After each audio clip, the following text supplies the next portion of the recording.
নমস্কার, শুভ সন্ধ্যা। নিউজ ভ্যানগার্ডের পর্দায় প্রত্যেককে স্বাগত জানাচ্ছি। এই মুহূর্তে আপনাদের সাথে আমি রয়েছি অঙ্কিতা। চোখ রাখছি এই মুহূর্তের গুরুত্বপূর্ণ সংবাদের দিকে।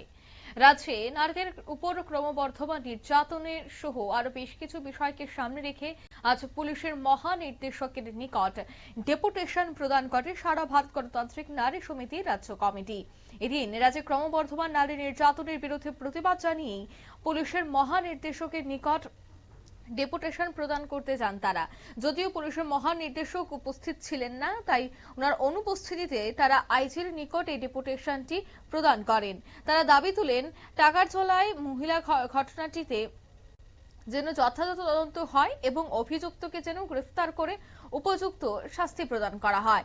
নির্যাতিতা নারীদের যথাযথ নিরাপত্তা প্রদান করতে হবে। অন্যদিকে নির্যাতিত নারীদের চিকিৎসার সকল খরচ সরকারকে বহন করতে হবে।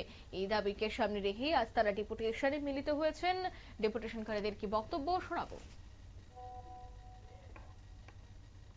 ঘটনা নারীদের উপর ঘটেছে, এই ঘটনাগুলিকে নিয়েই আমরা এখানে মাননীয় ডিজি সাহেবের সঙ্গে আমরা ডেপুটেশন দেওয়ার জন্য আমরা অ্যাপ্লিকেশন করেছিলাম। উনি এখানে এটা ডিআইজি ল অ্যান্ড অর্ডার উনি নিয়েছেন।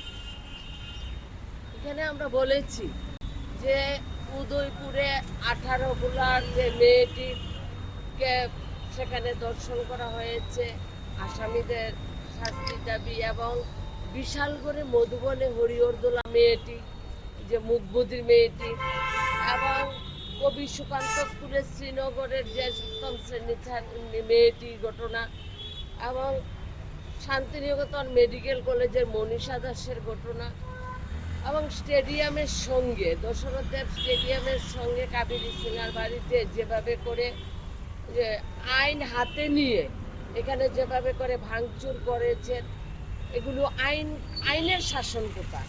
এই আইনের আপনারা শুনলেন যে আইনের শাসন যেন ঠিকঠাক চলে, অন্যদিকে যে ঘটনা সম্প্রতি ঘটেছে তা যেন সুষ্ঠু তদন্ত হয় সে বিষয়টার উপর গুরুত্ব দিয়ে কিন্তু আজ তারা ডেপুটেশনে মিলিত হয়েছেন। অন্যদিকে আইজির সাথে এই বিষয়টা নিয়ে তারা বিস্তারিত আলোচনাও করেছেন।